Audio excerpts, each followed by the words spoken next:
முடி நல்லபடியா வளர்வதுக்கும் பொட்டுகு அதாவது டேண்ட்ரஃப் அவாய்ட் பண்றதுக்குமான ரொம்ப சிம்பிளானதும் ரொம்ப எஃபெக்டிவ் ஆனதுமான ஒரு ரெமெடி சொல்றேன். இது வந்துட்டு நான் இந்த பர்சனல் எக்ஸ்பீரியன்ஸா இருந்தாலும் சரி, இந்த ஃப்ரெண்ட்ஸு யூஸ் பண்ணிட்டு அவருக்கு 100% அதுக்கு ரிசல்ட் இருக்கு அந்த மாதிரி இருக்கிற ஒரு மருத்துவம் தான் நான் சொல்றது.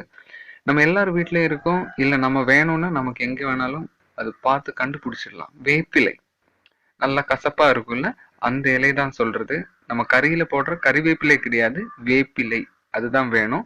அது எந்த அளவுன்னு கேட்டா நம்ம ஒரு கையில இப்போ யார் அதை யூஸ் பண்றது அவர் ஒரு கையில எந்த அளவுக்கு இலை எடுக்க முடியுமோ அந்த அளவுக்கு இலை எடுத்துக்கோங்க. தலை வாஷ் பண்றதுக்கு எந்த அளவுக்கு தண்ணி தேவைப்படுமோ அந்த அளவுக்கு தண்ணி. இப்போ 1 லிட்டர் தண்ணி உங்களுக்கு தேவைப்படும்னா அது எடுத்துக்கோங்க. அதுல இந்த இலை போட்டு நல்லா கொதிக்க வைக்கணும். அது நல்லபடியா மூடி வச்சுக்கோங்க.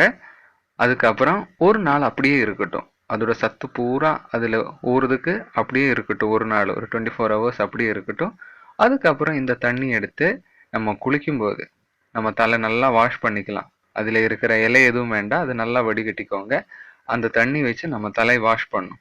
நம்ம இந்த தண்ணி வைத்து தலை வாஷ் பண்ணிய பிறகு மறுபடியும் நம்ம ஃப்ரெஷ்ஷான தண்ணியோ இல்ல ஷாம்புவோ சோப்போ வைத்து மறுபடியும் நம்ம தலை வாஷ் பண்ணணும்னு அவசியம் கிடையாது. அப்படின்னா நம்ம குளிக்கும்போது நம்ம கடைசியில நம்ம தலையில ஊத்த வேண்டிய தண்ணின்றது இந்த தண்ணி தான். நம்ம வேப்பிலை போட்டு நல்லா சுடு பண்ணி வடிகட்டிய தண்ணி. அதுதான் நம்ம இதுக்காக பயன்படுத்தணும். இதுல எந்த கெமிக்கல்ஸும் நம்ம ஆட் செய்யல. அது ஒண்ணு. இது வேப்பிலை. அதனால இது கண்டினியூஸா ஒரு 2 வாரமாவது நம்ம பயன்படுத்தியா மட்டும்தான் நமக்கு இதோட ரிசல்ட் கிடைக்கும். 2 வாரம் நீங்க குளிக்கும்போது இந்த தண்ணி யூஸ் பண்ணிட்டு நீங்க குளிச்சுனா கண்டிப்பா உங்களுக்கு வந்துட்டு உங்களுக்கு ஹேர் growth ரொம்ப அளவுக்கு அதிகரிக்கும்.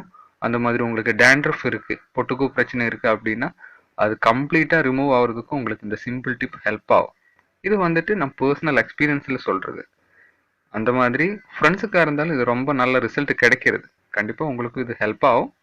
இனி உங்களுக்கு ஒரு டவுட் கூட இருக்கும். ஒரு நாளே நான் இதை ரெடி பண்ணிட்டு ஃப்ரிட்ஜில் வச்சதுக்கு அப்புறம் மறுபடியும் எனக்கு இது பயன்படுத்தலாமா அப்படின்னு. வேண்டாம். ஒவ்வொரு நாளும் நீங்க இதை ரெடி பண்ணிட்டு பயன்படுத்துறது நல்லது. ஃப்ரிட்ஜில் எல்லாம் வச்சு பயன்படுத்துறது வேணாம். உங்களுக்கு ஏதோ டவுட் இருந்தா இங்க கண்டிப்பா கமெண்டா கேட்கலாம்.